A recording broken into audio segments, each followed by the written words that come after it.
breaking news just moments ago. The Washington Commanders have officially entered a sale agreement. So Tanya and Dan Snyder have officially entered a sale agreement with Josh Harris. It will now, of course, go to the league for final approval, and it won't be approved at the earliest until the next league meetings in Minneapolis. But at this point, those are only 10 days away. Our show 2 weeks from now will be on May 26th. We could be celebrating the Josh Harris era on that Friday. It could be a couple of days old by that Friday, May 22nd, the day those meetings start in Minneapolis. The report first from Adam Schefter at ESPN, but it's an official statement. I'm just reading from ESPN.com's story here. The deal not only includes the team, but also FedEx Field in Landover and the team's practice facility in Ashburn, Virginia. The Commanders, of course, are seeking a new stadium somewhere, whether that is in Landover, somewhere in Virginia, or in D.C. That's kind of the next big domino to fall when Harris ultimately takes over and gets to work. But the statement reads as follows from the Snyders. We're very pleased to have reached an agreement for the sale of the Commanders franchise with Josh Harris, an area native, and his impressive group of partners. We look forward to the prompt completion of this transaction and to rooting for Josh and his team in the coming years. Harris released this statement in part. On behalf of our entire ownership group, I want to express how excited we are to be considered by the NFL to be the next owners of the Washington Commanders and how committed we are to delivering a championship-caliber franchise for this city and its fan base. Growing up in Chevy Chase, I experienced the first-hand excitement around the team, including its 3 Super Bowl victories and long-term winning culture. We look forward to the formal approval of our ownership by the NFL in the months ahead and to having the honor to serve as responsible and accountable stewards of the Commanders franchise moving forward. Now, interesting news comes in this statement as well. Harris thanks not only Mitchell Rales and Magic Johnson and some of the other owners that we knew, some of the limited partners, but also David Blitzer. Blitzer is his partner in the Philadelphia 76ers and the New Jersey Devils. In those, he has a much bigger role than I think he will have here. This is Harris's deal. But I do wonder if some of these financial holes that have been apparent or could become apparent in this bid over the last couple of weeks are now filled by David Blitzer. Say it was $250 million or so for a guy as rich as David Blitzer. Does he just come in and be like, look, we're good partners. We know what we're doing. Some of this is already intertwined anyway. Apparently some of the financing might be through some of the other sports ventures. So let me just get in. Let's clean this up. Let's get it done and move forward. Now, of course, the main story that we were talking about today before this broke was the ESPN report from this morning. And Don Van Natta, who just joined us, told us in that reporting that he was talking to people this morning about these things, about Mary Jo White and her investigation and Dan Snyder's pursuit of whether it's fully killing that investigation or whether it was mitigating it, whatever it may be. I wonder if, I wonder if that was being discussed and there was some final hurdle where, people got their message across through this story and now Dan was like, okay, we're good. Or was, did this move the needle in some way? Did this cross, what kind of agreements, really, I guess this is the question, what kind of agreements were reached? For months, this deal has not only been down to the finances, which the NFL has been working on for the better part of a month now since Harris formally submitted, or informally, I guess, submitted the bid to the league for review. But it has also been the indemnification piece. It has been the Mary Jo White report. It has been some of these details that are so unique to this sale. And I wish I had answers for you. I wish I had a take. I wish I had analysis. I wish I had anything to tell you how this got done. But at the end of the day, I think, all most of you care about, if we're being honest, is it did. It's done. And now it is just a matter of formality. And I think what this does today is readjust the timeline once again. This agreement does not happen. This thing does not come out if those things haven't been sorted out.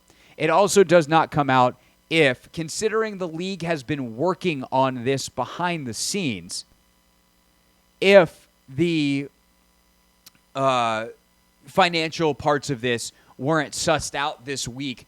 The finance committee obviously poked some holes earlier in the week. Okay, here are the holes. We now know them. Here are our proposed solutions, whether that was adding David Blitzer to the group, whether that was rearranging some things around. We'll probably find out over the next hours and days. But that is, those have been sussed out, and thus we get to this agreement. And we finally reach the end of the Dan Snyder era here shortly. And I think the most encouraging thing in this statement from Snyder is we look forward to the prompt completion of this transaction and to rooting for Josh and the team in the coming years. I don't care who Dan Snyder roots for. I care about they look forward to the prompt completion of this transaction.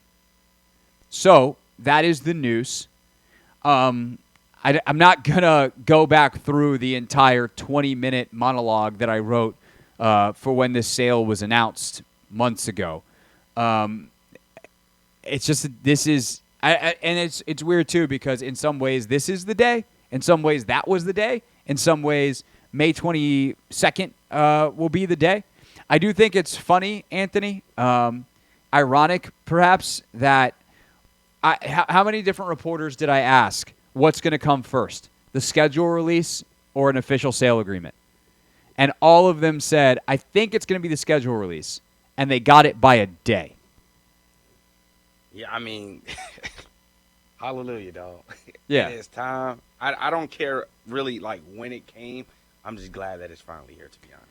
Yeah, and I think that's on some level, like that's how most fans feel. I mean, I've got a little bit more insight to these things, having been a reporter and covering them than the average fan. But in general, I feel like anyone who had any reservation, like, you want to know who I want to call? I want to call Nick Ashew, right? Remember the day this came out, and Nick, who obviously longtime host with us on the Team 980 and 106.7 The Fan, and now doing the national show on BetMGM tonight, and Nick was like, I intellectually know better, but in my heart of hearts, until it's done, until he's gone, until he said, like, I'm selling, I can't celebrate. My champagne is on ice. I wonder if, like, tonight's the night that the champagne comes off the ice, or does it take the official one in May? Because I think what you can do now, if you're a Commanders fan, is you can exhale. You can finally go, yep, he's selling. He agreed to sell the team today. That is what happened today with this announcement. Again, direct quote, quote unquote, from Dan Snyder in this release. We are very pleased to have reached an agreement for the sale of the Commanders franchise with Josh Harris. That's it. He's not going back now. He never was. But that's not really the point right now. The point is now even the people that doubted know, hey, it's done, it's over, and now it is merely waiting for the formality. And then we get on to the next bits of business, right? The next bits of business being the stadium, being, seeing what this team is on the field, actual, football, and then what that means for the Ron Riveras of the world. Now we get to see what this means for, for Jason Wright and some of the other folks that work in the organization. Do they stick around? Do they not? Depends on how they do their jobs, and those conversations will be had over the weeks to come and the months to come. That Harris ultimately gets in there, sees what he sees, and makes his decisions about the direction of this franchise on and off the field moving forward. But for now, the news: Josh Harris has agreed to buy the team. David Blitzer is joining him in this. That's new, and we'll see if there's more information that comes out about that. And we'll continue to get reaction. Magic Johnson, I know, put out a tweet as well, of course, part of the ownership group. We'll continue to follow this story for the rest of the show. Are we keeping Standig next? We were supposed to talk to Standig next about all kinds of stuff. So we'll have Ben Standig on next. Is Russell still hanging out? He might pop on. He was sitting in the bullpen. I'm obviously doing the show from home today, so I don't know what's happening at the station. I'm just sitting here in the Take Command studios, talking with you. Take some tweets, YouTube comments at all as well.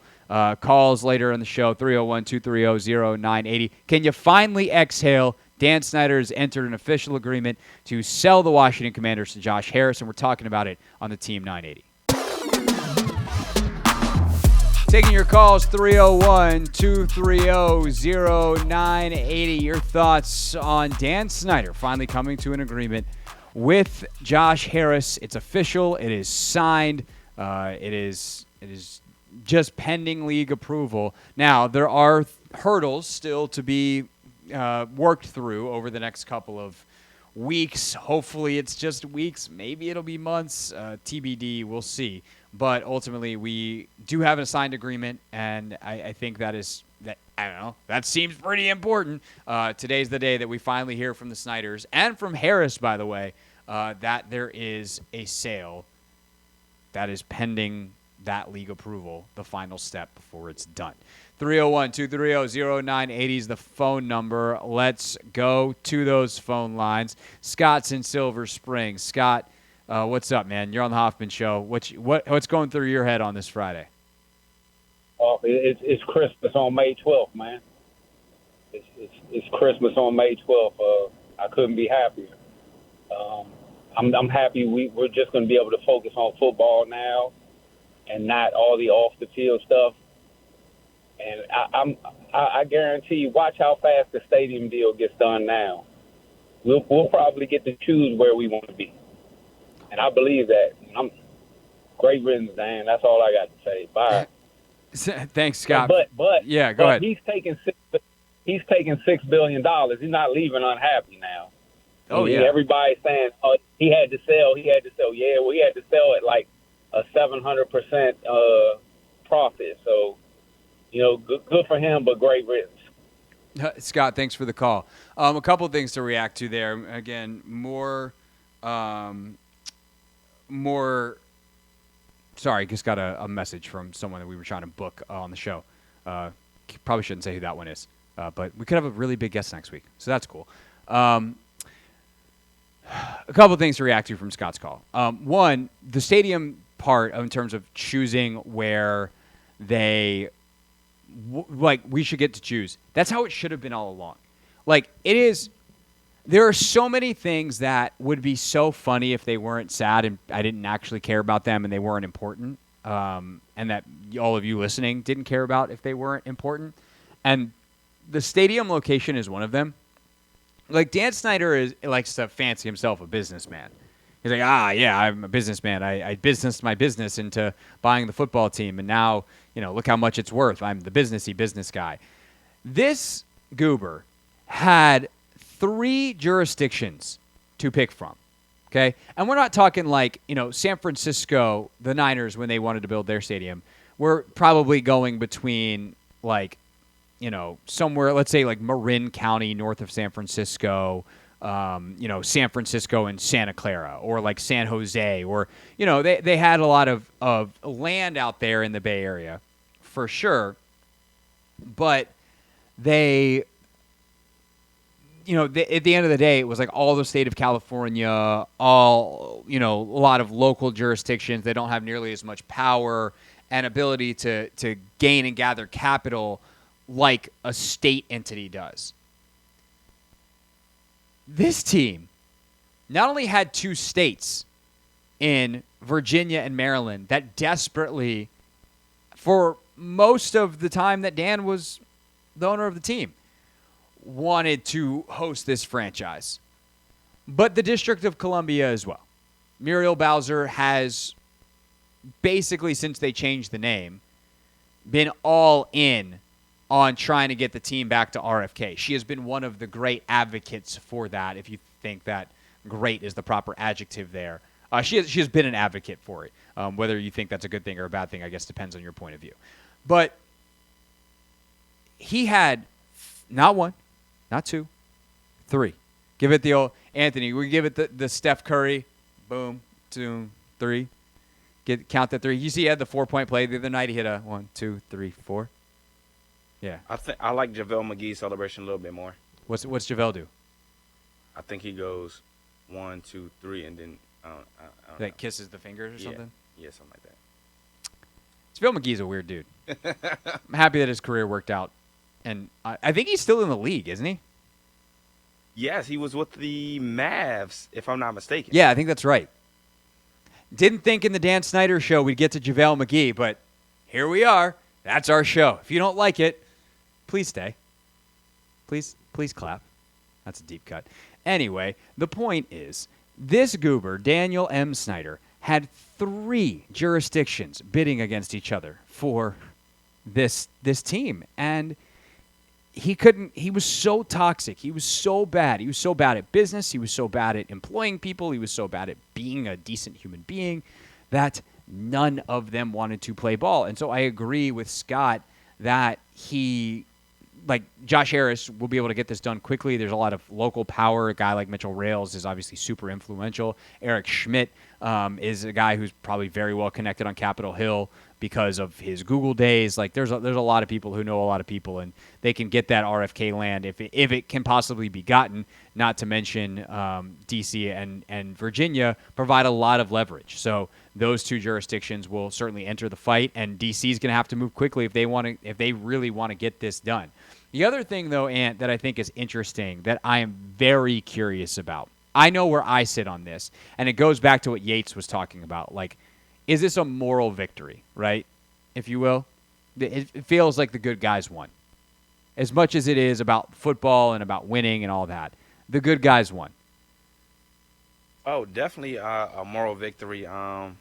We all know the kind of guy that Dan Snyder is, and it also just speaks more to his character, the fact that he doesn't want this Mary Jo White investigation to get out.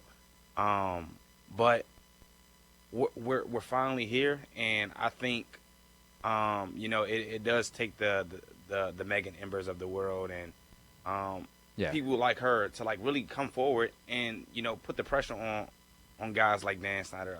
I think these guys have continuously gotten away with these types of things. So, of course, it's a moral victory, and it's also just a victory for the Commanders fan base as a whole. We can finally be able to like move forward and get this cloud that is, Dan Snyder off of us. So that's the thing. That's actually what I wanted to say. And by the way, Megan will join Chris Russell tonight at 7:45.